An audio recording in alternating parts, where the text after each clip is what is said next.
মেয়ের অধিকার বুঝিয়ে দাও, ফুফুর অধিকার বুঝিয়ে দাও। দেখবেন অনেক মায়েরা ছেলের পাতে মুরগির রান দেয়, মেয়ের পাতে দেয় মুরগির ঠ্যাং। এরকম আছে না নাই? হ্যাঁ, ছেলেরা কি দেয় মুরগির, মেয়ের পাতে কি দেয়?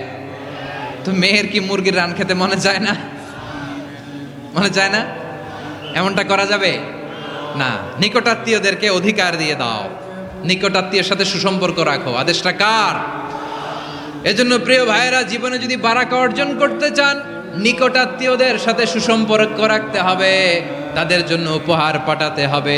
বিশ্বনবী বলেন, লা ইয়াদখুলুল জান্নাতা কাতে, যে ব্যক্তি আত্মীয়তার সম্পর্ককে ছিন্ন করে দেয়, সে কশিনকালেও আল্লাহর জান্নাতে ঢুকবে না। আপনি কি এটারে সহজ হাদিস মনে করছেন? এটা সহজ কথা? আপনি ভাবছেন আপনার নামাজ আপনারে বাঁচাতে পারবে, আপনার রোজা বাঁচাতে পারবে, আপনার তাহাজ্জুদ আপনারে বাঁচাতে পারবে? আপনি অধিকার নষ্ট করলে কিছুই আপনারে বাঁচাতে পারবে না। এজন্য নিকট আত্মীয়দেরকে দিতে হবে বেশি বেশি। বিশ্বনবী বলেন, ইন্না সাদাকাতা আলাল মিসকিনি সাদাকা ওয়া আলা যির রাহিমি ইসনাতান সাদাকাতুন ওয়া সিলা। মিসকিন রে দান করলে শুধু দানের সওয়াব হয়, নিকট আত্মীয়কে দান করলে দুইটার সওয়াব হয়, সাদাকার সওয়াব হয়, আবার আত্মীয়তার বন্ধন অটুট রাখার সওয়াব হয়ে যায়।